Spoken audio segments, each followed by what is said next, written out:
Hello friends, welcome to our podcast. కేసీఆర్కి అత్యంత నమ్మిన వ్యక్తి, మాజీ స్పీకర్, ప్రస్తుతం మండలి ప్రతిపక్ష నేతగా ఉన్నారు. సో ఆ రోజు విద్యార్థి దశ నుంచి, ఆ తర్వాత మొదటిసారిగా టీడీపీ నుంచి ఎమ్మెల్యే నుంచి ఈ రోజు వరకు కూడా నిరంతరాయంగా అక్కడ పబ్లిక్లో మాట్లాడుతూ అనేక రకాలైన ప్రజాసేవలో ఉన్నారు. బట్ కొన్ని సిచ్యువేషన్స్ అప్ అండ్ డౌన్స్ ప్రతి ఒక్కరి లైఫ్లో కూడా ఉంటాయి. సో ఆయన మేబీ మంత్రి కావాలని అనుకున్నారేమో, బట్ అంతకంటే ఎక్కువ పదవి రాజ్యాంగబద్ధమైన పదవిలో స్పీకర్లో ఉన్నారు. బట్ నెక్స్ట్ ఫర్దర్గా ఆయన పొలిటికల్ ఆస్పిరేషన్స్ ఏంటి, ప్రజెంట్ బీఆర్ఎస్ పార్టీ పరిస్థితి ఏంటి, రేవంత్ రెడ్డి ప్రభుత్వ పనితీరు ఎలా ఉంది, డీటెయిల్గా మాట్లాడదాం. మనతో పాటుగా భూపాలపల్లి మాజీ ఎమ్మెల్యే, తెలంగాణ మాజీ స్పీకర్ మధుసూదన్ చారి గారు ఉన్నారు.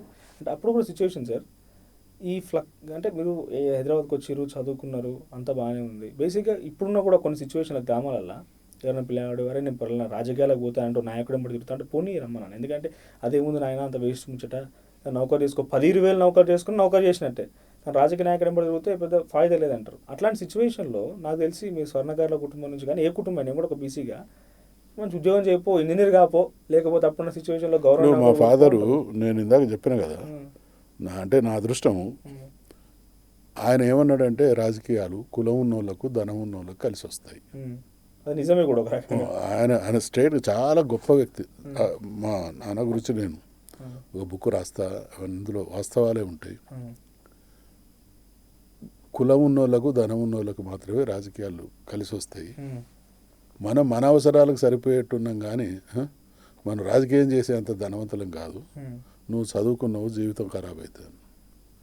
నేను మా ఫాదర్, నా అదృష్టం ఏంటంటే ఎందుకో నాకు అంత చక్కటి ఆలోచన అవగాహన ఆ రోజుల్లో ఉండేది అని ఇప్పుడు నాకు ఆశ్చర్యం అనిపిస్తాను. నేను ఆయనతోనేమనంటే, నాన్న ఇప్పుడు మన ఏరియాలో కొన్ని వందల స్వర్ణకారుల కుటుంబాలు ఉన్నాయి, వాళ్ళు ఎవరు నీ స్థాయికి రాలే కదా. ఇప్పుడు 8 మందిని చదివించడం అంటే నీకు ఆత్మవిశ్వాసంతో మమ్మల్ని డెవలప్. నాకు ఆత్మవిశ్వాసం ఉన్నది, నేను అయితా అని నువ్వు దయచేసి నాకు పర్మిట్ చేయాలి. లేదు, అస్సలు నేను ఒప్పుకునే ప్రసక్తి లేదన్నాడు. చివరికి ఒక 6 నెలలు కలిసినప్పుడల్లా ఇదే చర్చ జరిగితే, ఇక నీ కర్మ నీ ఇష్టం రా అన్నాడు. నేను వచ్చిన. నా అదృష్టం ఏంటంటే మా నాయన మా అమ్మ బతుకున్నప్పుడే నేను ఎమ్మెల్యే అయినా. నేను 37, 38 ఇయర్స్, 94. ఇప్పుడు ఈ రోజు నా వయసు 69. 94 అంటే 32. 69లో 32 తీసేస్తే 37. అంటే ఎట్లా బిలీవ్ చేసారు ఎన్టీఆర్ గారు మిమ్మల్ని? మీకు బిలీవ్ చేసి టికెట్ అది చాలా పెద్ద సుదీర్ఘమైన కథ. చాలా దానికి మామూలు కాదు, చాలా సీరియస్ నేపథ్యం ఉంది. నేను ఆయన పర్సనల్ సెక్రటరీని.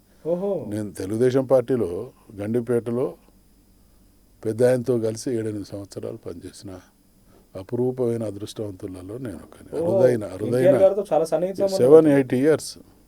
ఎన్టీ రామారావు గారు నాకు 5-6 నెలల ముందు టికెట్ ఇచ్చిండు. మాకు 94 నవంబర్లో ఎలక్షన్స్ జరిగితే మే 17వ తారీఖు నాడు ఎన్టీ రామారావు గారు మాకు డిక్లేర్ చేసిండు. మే 10 అంటే June, July, August, September, October, November, 6 నెలల ముందు. మొత్తం ఆంధ్రప్రదేశ్లో ఆ రోజు 6 నెలల ముందు ఒక 15 మందికి డిక్లేర్ చేసిండు. తెలంగాణలో 5గురికి.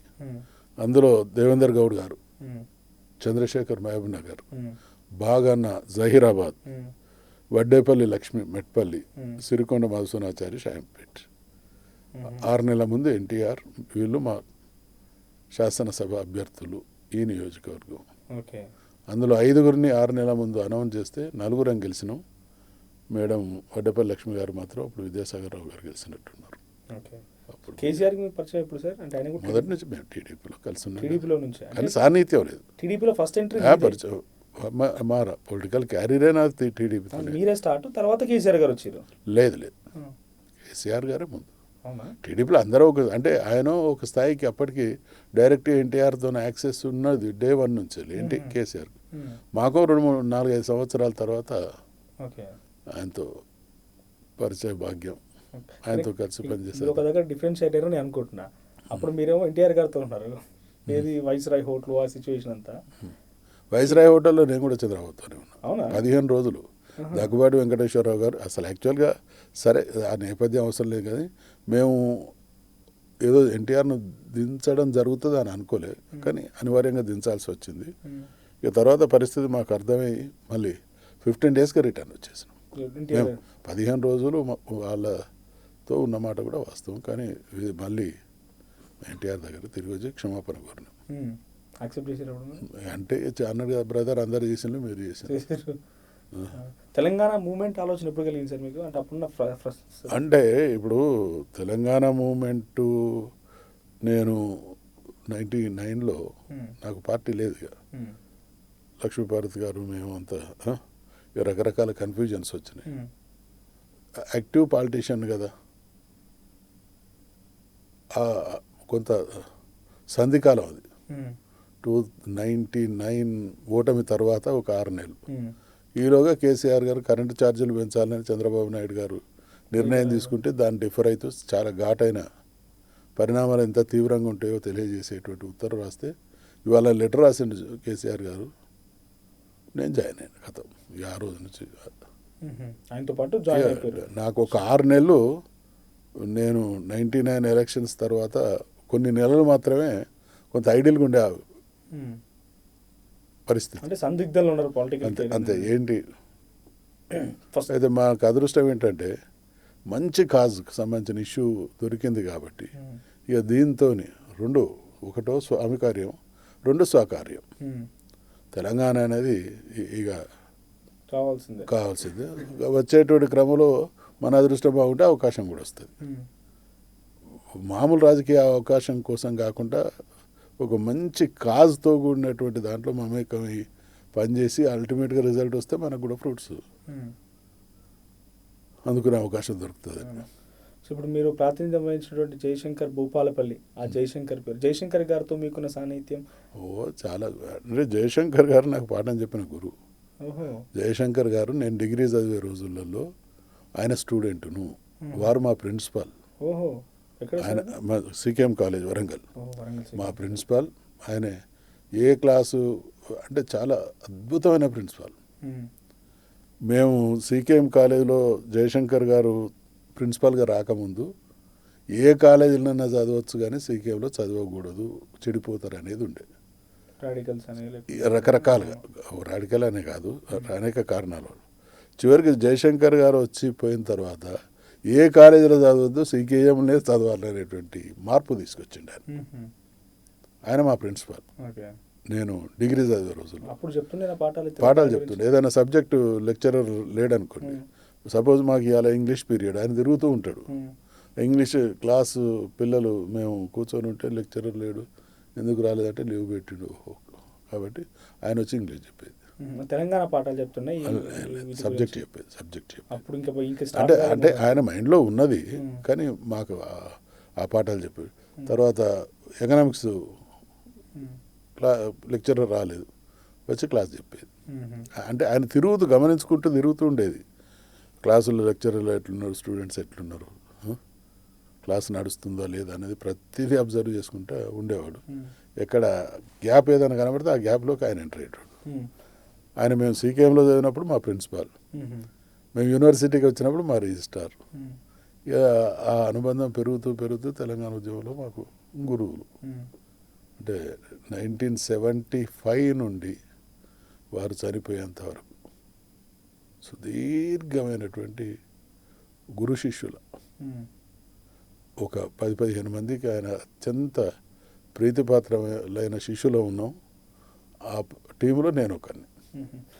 1994 అంటే ఆ టైంలో మావోయిజం, భూపాలపల్లి ఇదంతా విపరీతమైనటువంటి మావోయిజం.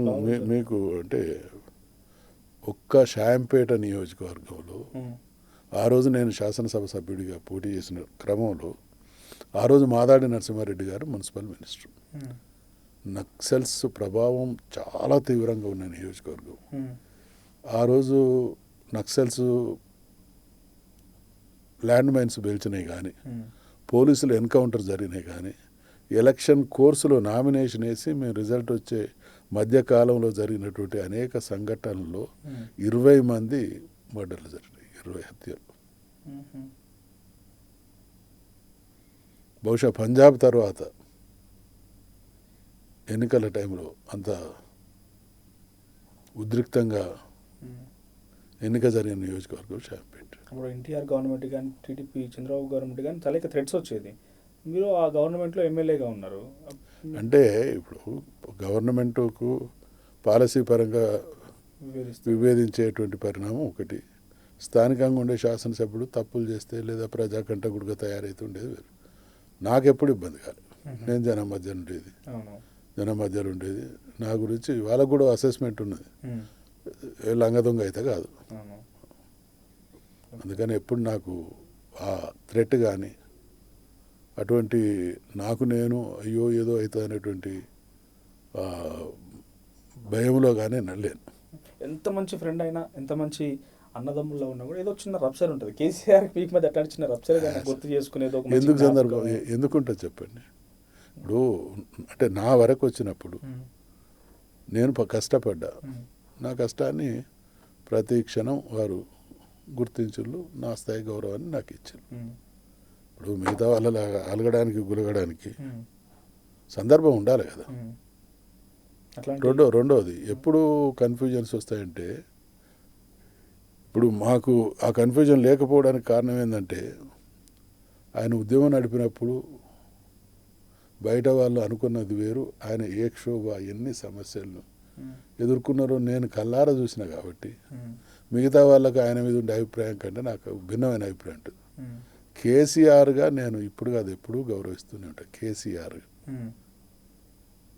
మిగతా వాళ్ళని గౌరవించవచ్చు, గౌరవించకపోవచ్చు, అది వేరే విషయం. కానీ డెఫినెట్గా తెలంగాణ రాష్ట్ర సాధన కోసం ఆయన పడ్డ వేదన, ఆయన పడ్డ తపన, ఆయన పడ్డ మాటలు ఇంకా వేరే వాళ్ళు అయితే వాటి అంత ఓపికగా తట్టుకోరు. మీరు ఇప్పటికీ ఎప్పటికీ గుర్తుండిపోయి తెలంగాణ మూమెంట్లో ఒక హార్స్ సిచ్యువేషన్ ఏంటి సార్ మీ పట్ల? ఎందుకంటే చాలామంది ఉస్మాన్ యూనివర్సిటీ విద్యార్థులు చెప్పే కథలు చూసి మీకు అంటే ఒక రెండు విషయాలు చెప్తా. ఒకటి, జలదృశ్యంలో పార్టీ ఆఫీస్ ఉన్నది.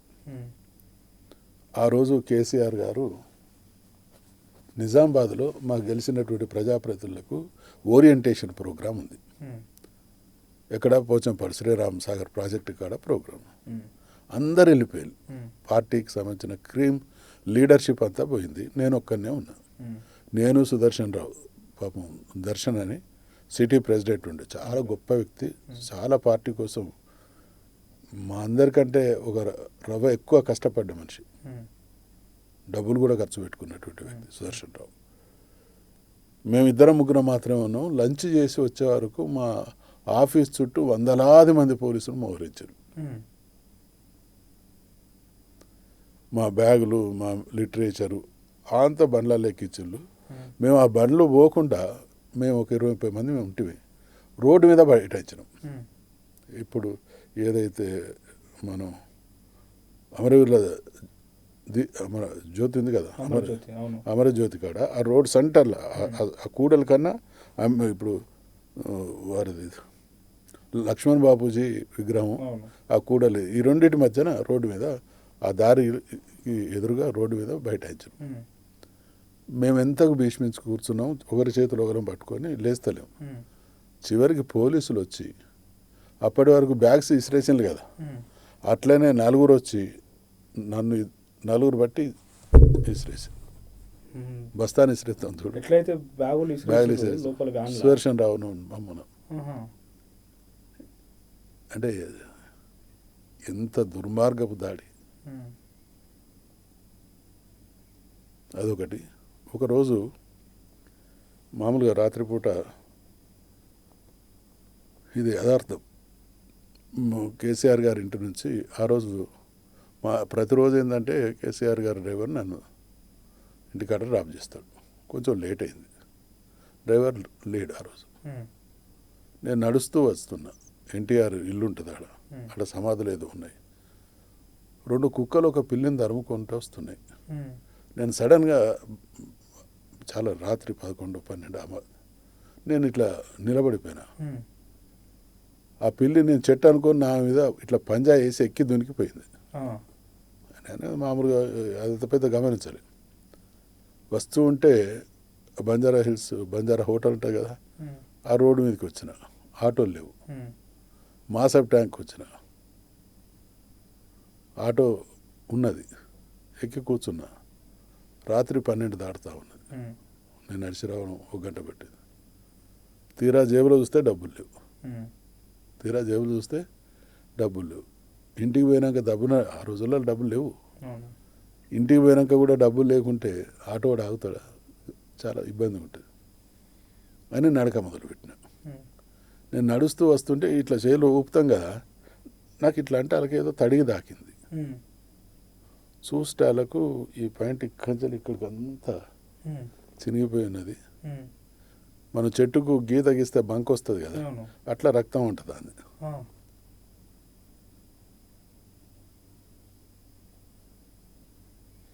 ఇంటి దాకా నడుచుకుంటూ వచ్చిన.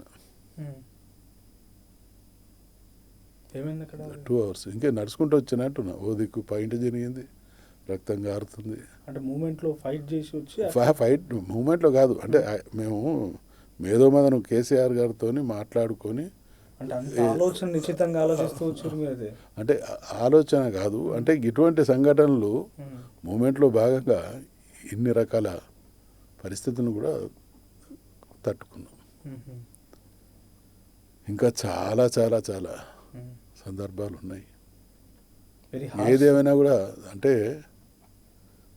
ఒక గొప్ప కవి, సినీ కవి, మరుపురాని బాధ కన్నా మధురమేముంది. ఆ రోజు అది చాలా బాధ, కానీ ఇప్పుడు ఆ సీన్స్ అన్నీ యాద్ కొడితే ఒక చరిత్రలో భాగమైనటువంటి సందర్భానికి సంబంధించినటువంటి ఘట్టాలు వ్యక్తిగతంగా. సో మొదటిసారి మంచి గవర్నమెంట్ వచ్చింది.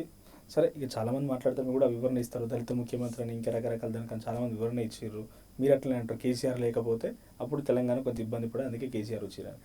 కానీ రెండవసారి 2018 వచ్చేసరికల్లా కొంత మీరు అంటే ఇది ఒక నానుడు ఉంటుంది సార్, నేను చాలా వరకు విన్నా. ఇదే మంత్రికి సంబంధించినటువంటి ఒకప్పుడు శ్రీపాదరావు స్పీకర్గా ఉండేనంట. ఆ తర్వాత మీకన్నా ముందు కొంత తెలంగాణ ఉమ్మడి ఆంధ్రప్రదేశ్లో స్పీకర్లు కానీ ఒకసారి స్పీకర్గా పనిచేస్తే ఆనవాయితీ వస్తుందట కదా, మరుసటిసారి అసెంబ్లీలో ఓడిపోవడం అనేది అట్లే ఉండలేదండి. ఇది విన్నారా మీరైతే? విన్నాం కానీ అది వాస్తవం కాదు. నేనైతే దాంతో ఏకీభవించాను. ప్రజలు అంటే కొన్ని సందర్భాల్లో జరగని కూడా జరుగుతాయి. ఇప్పుడు మన టైం బాగాలేదు అనుకోవాలి తప్ప దానికి మనమే ఇప్పుడు గెలుపు నాది అని ఎట్లయితే గౌరవంగా చెప్పుకుంటాం, ఓటమిని కూడా నా దానికి కారణం నేనే అనేటువంటి ఆ నైతిక స్థైర్యం కూడా ఉండాలి. గ్యారంటీగా గెలిచిన రోజు గెలుపు నాదైనప్పుడు ఓటమి కూడా నాదే. ప్రజలు నా నుండి ఏదో ఇబ్బంది ఫీల్ అయినట్టున్నారు, అవకాశం రాలేదు. ఓకే, అంటే అప్పుడు టీఆర్ఎస్ పార్టీ అంతా హైప్లో ఉంది, 80 స్థానాల్లో గెలిచింది. దాంట్లో కేసీఆర్కి అత్యంత సన్నిహితంగా ఉన్న మీరు ఓడిపోవడం అనేది డెఫినెట్గా కొంత చర్చ జరిగింది. ఇప్పుడు ఆ చర్చ జరిగిన మాట వాస్తవం. ఇదే మీరు ఒక ఛానల్లో కీలకమైనటువంటి పాత్రలో ఉన్నారు కాబట్టి. నేను ఓడిపోయి 7 సంవత్సరాలైంది. నాకు సీటు ముఖ్యం కాదు.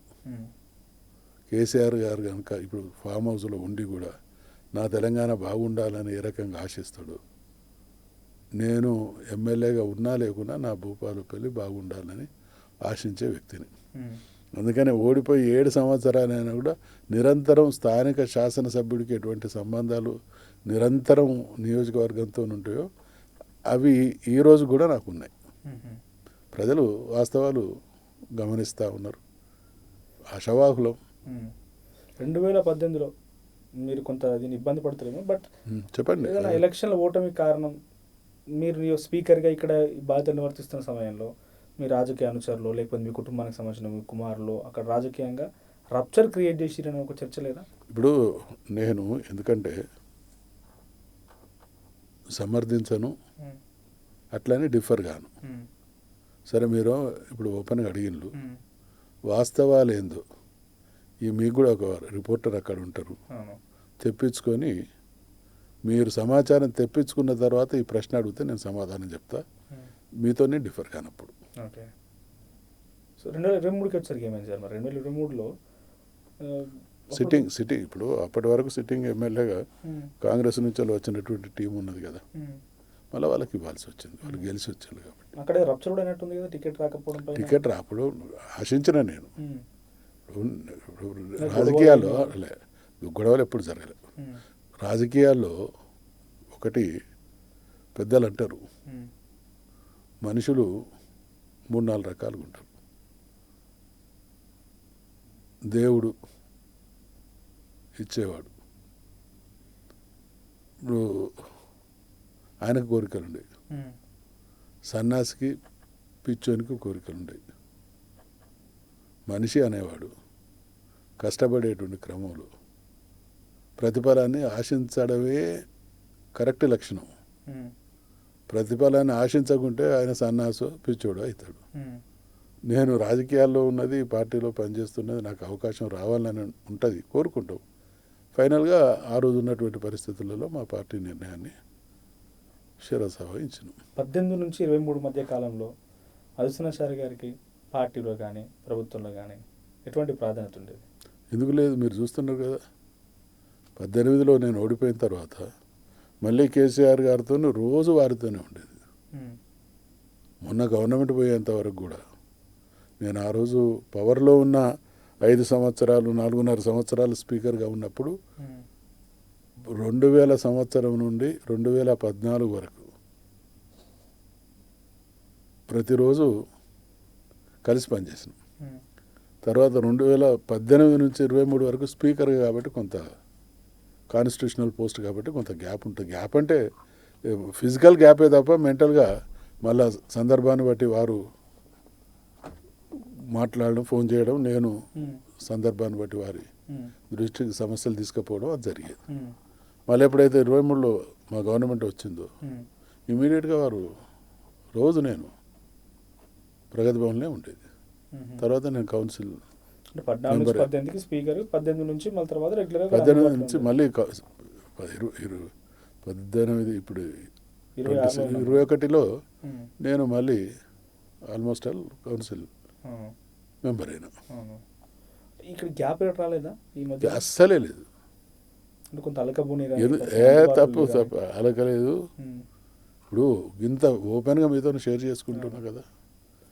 గ్యాప్ ఏదైనా ఉన్నది అని అంటే ఈ గవర్నమెంట్ పోయిన తర్వాత వారు అక్కడ ఉండి ప్రశాంతంగా గమనిస్తున్నారు, సందర్భాన్ని బట్టి పిలుస్తున్నారు, పోతున్నాం అంతే. గ్యాప్ అనే దానికి ఆస్కారమే లేదు. టికెట్ రాలేదు 2023లో. నెక్స్ట్ పరిస్థితి ఏంటి మరి మధుసూదనాచారి గారు? మధుసూదనాచారి పరిస్థితి ఉండదండి, బీఆర్ఎస్ పరిస్థితి. కేసీఆర్ గారు ముఖ్యమంత్రి కావాలి, అంతే కదా. మా అందరి లక్ష్యం బీఆర్ఎస్ పార్టీ అధికారంలోకి రావాలి, కేసీఆర్ గారు ముఖ్యమంత్రి కావాలి. ఖచ్చితంగా నేను పార్టీలో ఉండి రేపు సందర్భం వచ్చినప్పుడు కూడా మాట్లాడేది 1 గెలుపు గుర్రాలు, 2 విధేయులు, అవకాశాలు ఇవ్వండి అనేటువంటిది అన్కండిషనల్గా డిమాండ్ చేస్తాం, రిక్వెస్ట్ చేస్తాం. ఆ మధ్యలో సార్ సీనియర్ ఉద్యమకారుడు అట్ ద సేమ్ టైం పార్టీలో కేసీఆర్కి చాలా సన్నిహితంగా ఉన్నారు. ఇందాక మీరే చెప్పారు 18 నుంచి 23 మధ్యలో నేను ఉన్నాను. ఆ మధ్యలో తలసాని శ్రీనివాస్ యాదవ్ గారు ఒక స్టేట్మెంట్ ఇస్తారు, కేటీఆర్కి ముఖ్యమంత్రి అన్ని అర్హతలు ఉన్నాయి, కేటీఆర్ తప్పేందని అంటారు. ఇంకొకరు అంటారు. సరే, ఇవి రాజకీయంగా ఎటువంటి చర్చలు జరిగినా కూడా మధ్యలో ఎక్కడ సిచ్యువేషన్ వచ్చిందా కేటీఆర్ ఒకరి విషయాన్ని నేను కౌంటర్ చేయను. ఆ చర్చ జరిగిందా? నేను ఆ విషయాల మోదీ గారు మాట్లాడారు, ఆ విషయాల జోలికి పోను. నేను స్పష్టంగా చెప్పిన కదా, బీఆర్ఎస్ గవర్నమెంట్లోకి రావాలి, కేసీఆర్ ముఖ్యమంత్రి కావాలని నా స్టేట్మెంట్ ఓపెన్గా నేను చెప్తున్నాను. ఇంకా దాని క్వశ్చన్ ఏముంటుంది? సో మీ పార్టీలో మీరు ఉద్యమ సమయంలో సరే మీకన్నా కొంచెం ఆలస్యంగా వచ్చి రావచ్చు, ఈటల రాజేందర్ కూడా కొంత ఎఫర్ట్ చూపించారు, పార్టీ కోసం పనిచేసారు. ఆయన బయటికి వెళ్తున్న సమయంలో మీతో పాటుగా లేకుంటే మీ తమ్ముడిగానో బీసీ మీ తమ్ముడిగానో లేకపోతే మీ అన్నగానో ఏమనిపించింది? ఆయన మీద రకరకాల చర్చలు జరిగినాయి. తర్వాత పార్టీ నుంచి ఆయన నెంబర్ 2 అని ఆయన అనుకోవడము, ఆయన బయటికి వెళ్తున్న సిచ్యువేషను. నేను ఆ విషయంలో నాకంటూ పెద్ద అభిప్రాయం ఏం లేదు. మరి పార్టీ తనకి ఇవ్వాల్సినటువంటి గౌరవాన్ని ఇచ్చింది, ఆయన పార్టీకి చేయాల్సినటువంటి సేవ కూడా చేసింది. ఆయన తనకి ఇచ్చినటువంటి బాధ్యత సేవ విషయంలో ఆయన తక్కువ చేయలేదు. అదే క్రమంలో పార్టీ కూడా ఆయనకు చాలా అద్భుతమైన అవకాశాలు ఇచ్చింది. మీకు ఐడియా ఉందో లేదో, ఫ్లోర్ అపోజిషన్ లీడర్ని చేసింది పార్టీ. తర్వాత ఫైనాన్స్ మినిస్టర్ని చేసింది. తర్వాత అవకాశాలు కూడా హెల్త్ మినిస్టర్ చేసింది. స్పీకర్గా మీరు పనిచేసే అనుభవం ఉంది కాబట్టి నాకు చెప్పండి సార్. అంటే అనర్హత వేటు అని అంటారు. సో డీకే అరుణ గారి విషయంలో అక్కడ ఉన్నటువంటి బండ్ల కృష్ణమోహన్ రెడ్డి గారు సుప్రీంకోర్టు నుంచి అది ఆర్డర్ వస్తుంది, ఎప్పుడు అనర్హత వేటు వేయాలని చెప్పి చివరిగా మళ్ళీ ఆయన ఛాలెంజ్ చేయవచ్చు, అవన్నీ నడుస్తూ ఉంటాయి. అనర్హత వేటు వేయమని చెప్పి రాజ్యాంగం చెప్తుంది, కోర్టులు చెప్పిన తర్వాత ఈ 5 ఏళ్ల కాలంలో 3 ఏళ్లకు 4 ఏళ్లకు ఓసారి అనర్హత వేటు వేయని కోర్టులో లేకుంటే స్పీకర్గా డెసిషన్ చెప్పారు అనుకోండి. ఈ 3-4 ఏళ్ల పాటు ప్రజలు అనర్హత అంటే ఒక అనర్హుడి చేత పాలించబడాలని ఎమ్మెల్యేగా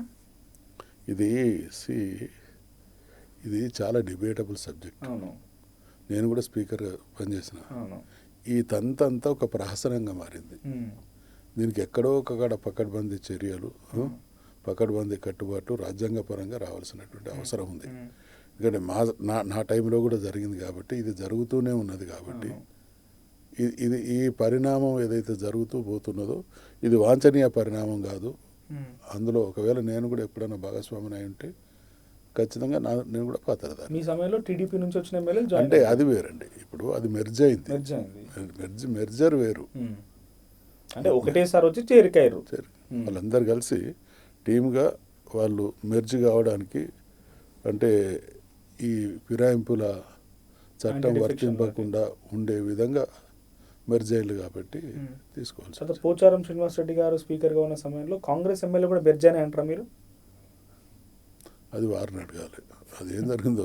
ఇప్పుడు నేను చేసింది నాకు తెలుసు కాబట్టి నేను రాజకీయంగా సీనియర్గా ఉన్నారు, సీక్వెన్స్ తెలియాలి కదా. అంటే ఇప్పుడు ఏ సీక్వెన్స్ అది ఎట్లా జరిగింది అనేది ఆ రికార్డు చూస్తే తెలుస్తుంది. తెలియకుండా మాట్లాడితే కరెక్ట్ కాదు. ఆ రోజు ఆయన స్పీకర్గా పనిచేసేప్పుడు ప్రతిపక్ష పార్టీలో అధికార పార్టీలో సలహాదారుడిగా ఉన్నారు ఆయన. సో ఇప్పుడు మళ్ళీ గడ్డం ప్రసాద్ స్పీకర్గా ఉన్నారు. మళ్ళీ బీఆర్ఎస్ పార్టీ నుంచి 10 మంది ఎమ్మెల్యేలు, సరే వాళ్ళు దాన్ని దేవుని కండమని అంటున్నారు, ముఖ్యమంత్రి పోతే సరదా కలిసినామని అంటున్నారు, వాళ్ళు ఎవరు కూడా బీఆర్ఎస్లో కాంగ్రెస్లో చేరలేదు, బీఆర్ఎస్ అని అంటున్నారు.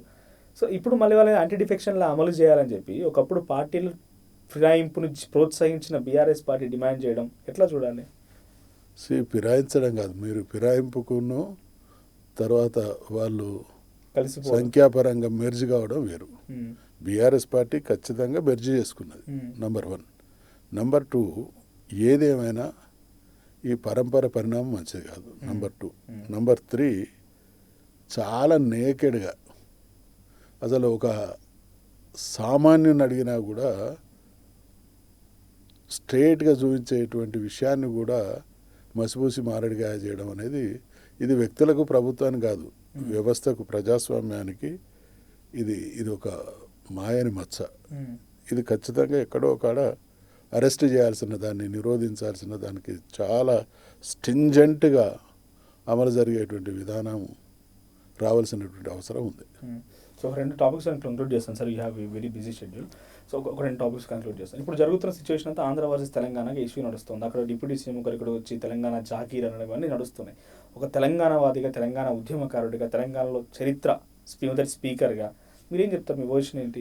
ఇరుపు కాగితం అంటే భాష మీద అవహేళన కానీ ఇవన్నీ కానీ మంచిది కాదు. ఒకటి, తెలంగాణ రాష్ట్రాన్ని సాధించుకున్న తర్వాత తెలంగాణ ముఖ్యమంత్రిగా 10 సంవత్సరాలు బీఆర్ఎస్ కేసీఆర్ గారి పాలనలో హైదరాబాద్ అన్నిటికీ ఆదర్శంగా, హైదరాబాదు విషయంలో ఎక్కడ ఎవరికి ఇరిటేషన్ లేని విధంగా అద్భుతమైనటువంటి, అప్పటి వరకు అపోహల్లో బతికినటువంటి వాళ్ళ అపోహలను కూడా పటాపంచలు చేసి అందరం సామరస్యంగా బతికేటువంటి వాతావరణం తీసుకురాబడ్డది. మళ్ళీ ఇప్పుడు పొల్యూట్ చేసేటువంటి ప్రయత్నాలు జరుగుతున్నాయి అనేది నా భావన. ఇది మంచిది కాదు. ఓకే, ఫైనల్లీ టీఆర్ఎస్ పార్టీపై మీ అభిప్రాయం? తెలంగాణ రక్షణ సేన కల్వకుంట్ల కవిత పార్టీపై మీ అభిప్రాయం? డెమోక్రసీ, ప్రజలు అన్నీ గమనిస్తున్నారు. అల్టిమేట్గా నా కామెంట్స్ కాదు, ప్రజల నిర్ణయాలు, ప్రజల అభిప్రాయాలే ఫైనల్. చూద్దాం. Thank you sir, thank you for participating and valuable time. ఇది తెలంగాణ మొదటి శాసనసభ స్పీకర్ మధుసూదన్ చారి గారితో చాలా డీటెయిల్డ్గా హిస్టరీ రికార్డ్ చేసే ప్రయత్నం చేశాం. చాలా వరకు కేసీఆర్తో అనుకున్న సాన్నిహిత్యం, అప్కమింగ్ పాలిటిక్స్ అండ్ ఇప్పుడు ప్రజెంట్ సిచ్యువేషన్ డిస్కస్ చేసే ప్రయత్నం చేశాం. సో మీకున్నటువంటి సందేహాలు, మీకున్న అనుమానాలు ఏంటి కామెంట్ చేయండి.